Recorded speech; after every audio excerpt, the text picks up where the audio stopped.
So it's the 10th of February, and I bet you can't guess what I'm going to talk about. That. Yep, got to keep promoting, keep pushing it out there because it's a good chance that everybody who's watching this, I don't even know how many's watching it anymore. What's interesting is we used to have a pretty good reach a couple of years ago when we had it all dialed in. You could go to Google and you'd see just my face on the first two pages of Google. It all point to me. And then I switched companies because of a need. And the person who's putting together my website, boom, failure. Didn't even, it screwed up so damn bad that everything was gone. All the algorithm stuff I built for years, actually inadvertently, I didn't realize I was building all that, vaporized overnight. And that's what happens when people aren't paying attention and doing the shit they're supposed to. But we're going to build it back up. That's, oh, well, big deal, right? We'll get it all fixed. Now, with this, right, since I doubt everybody's got it, pretty sure that you don't. You may, that you're talking, but there'll also be another person I'm talking to right here that doesn't have it. More reviews. I mean, great one today, talking about the upcoming generation needs this book from Annie 10. Hell yes.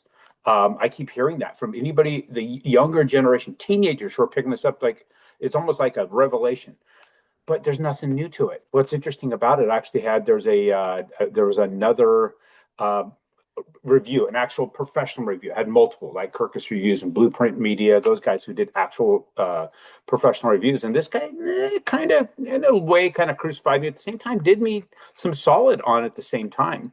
The one thing he did say, at the very end of it, the thing that he stated, he goes, as to the advice, it's valid. He goes, but it's the same as you're going to get everywhere else. He says, for all that effort that went into this project, the enormous amount of effort, he understood the effort. He saw the effort. This is huge what went into this.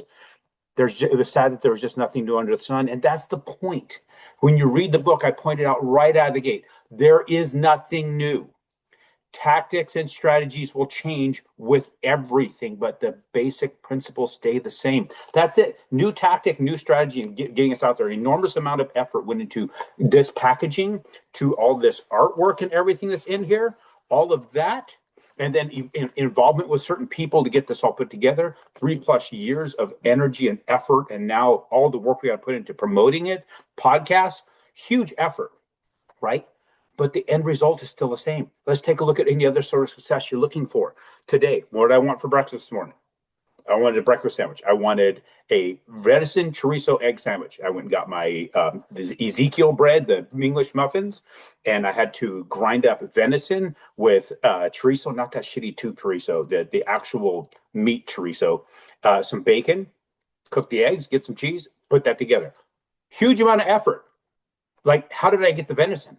I had to go hunt that, right? Get the tags, get prepared, scout the area, get into a spot where I know deer were going to come. Make sure my bow was on. Practice with the bow. Stay on top of that, because when you get one in sight and there's a buck coming through, inadvertently your heart rate spikes. You start to get that adrenaline going, and you have to keep steady and be able to pop that some bitch where you don't just wound him and he runs off. You have to be very, very careful. Then it's go through all the effort of skinning it out. Get packing it out of there, then butchering them up, then take that and bring it back to where you can grind it up. Grind up the meat with the other things, right? That was not a lot. It was not a simple effort to be able to get to a point where I have to have my chorizo, venison, bacon breakfast sandwich. It was not a small effort. Like this was not a small effort. Anything you do is not a small effort, but I could visualize what I wanted today. I wanted that sandwich. What did it take to get there? All those things. But you got to think about it, decide what that end result is, and go do the steps. Some of those steps are freaking hard. It's not like I went hunting this morning, though, because that step was done before because I wanted to have the venison. Now I wanted to have the venison for the sandwich, but I had to go through the process of grinding all that. That's not a simple thing. Prepping up the grinder, grinding all the meat together, cleaning it up, putting it all away. That's effort. That's another probably 40 minutes worth of work for 4 minutes worth of eating, where I could have easily just went and got one of those damn frozen some bitches or went to McDonald's eating that nasty stuff, right? Again, if you want something good, you have to put the energy and effort into it. That's exactly what this is. So thank you to this dude for putting that out there. The best part of the review, absolute best, is he said this, and this was cool. He goes, the other thing I really liked about the book was the artwork. Agreed, right? It's the only reason you get it. Chapman's brother, Eric, is a bona fide artist, and that some bitch is. And his illustrations are not only directly linked to the text, parentheses, making them automatically colorful because of the text. They are standalone excellent on their own as art. This is fleetingly rare in book illustrations since Alice in Wonderland. Dude got compared to Alice in Wonderland. How freaking awesome is that? If nothing else, this book will make you want to look up Eric Chapman and really see what he has going on. Look him up, guys. Get the book for that. Appreciate the energy put in this guy put. Eric did an amazing amount of work. And little Easter eggs in there so you can hunt around in the art and see what he really did.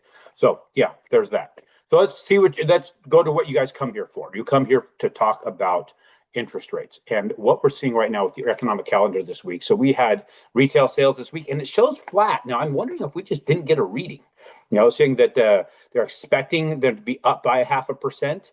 Last reading was up by 0.6%. Prior reading on retail sales excluding autos was 0.4%, but both of them are reading zero. So I don't know if it was flat and there was nothing, or they just didn't release it. I don't know. With the way things are in the world today, I don't know. I got to still look for that. So I'm just now saw that. Now, that was yesterday. Today we have, actually, no, that was today. Sorry. Then in employment cost index, it looks like it's up a little bit. Now, prior it was 0.8%, it's now 0.7%. So the same employment cost slightly down, but very slight. Import prices are up 0.1%. And then we got import prices 0.4% if you exclude oil. So it's actually import prices outside of oil is more expensive. Export prices are up a bit.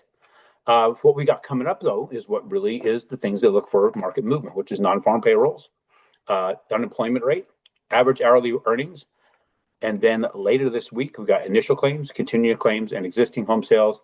Then the big one, CPI and core CPI. Now, CPI, Consumer Price Index, we know that's the most bullshit index there is, that it's only a fraction of what's really happening in inflation, but that at least tells you up or down. We know it's up. So anytime they're telling us it's down, they're jerking us off, period. Now look at where we're at in the market. A lot of green for the last 4 trading days. Today is a huge green candle. But where does it stop? It all stops at the same spot. That's what's crazy about this. Everybody's like, oh, look how it's all up, but it's all flat. We're all in the same spot. In fact, let me draw you a line here so you can see that. It has not done anything for us. So ultimately, we're in this spot where it's it's been flat for some time here. So look at that. We are looking at a very flat line all the way back since, and when is that? That is the 28th. So literally very, we did have some very negative time in there, but all the positive stuff takes us right to that level. We can't really get above the level we've established back when the day they announced quantitative easing. And here we still have a gap in there. So was it 101.46 to 101.50? So 4 basis points, not a lot, 4 basis points, not a huge gap, but look at that. We're pretty flat. And we're going to stay in that position, I think, until we have really, really heavy news about quantitative easing, and they really get a plan to start putting capital into it, and they start pushing it up there, and then they actually start the quantitative easing. That's my thought. I don't know that we're going to actually get there, see much lower, win phenomenal rates, lowest rates we've seen, period, that we'll see for a long time outside of the abnormal time between 2009 and 2022. That time we should take out of our memory, guys. That should never have happened. It happened, but we want to go back to that. It's very destructive to our economy to go back to that. That's where I'm going to stand on this. Appreciate you guys. I'll talk to you on Tuesday. Go to Amazon. Check out the reviews. A lot of great reviews, guys. Thank you for what you're having to say. I really, really appreciate you. And everybody who's doing that, taking the time to put that in there. I can't say enough.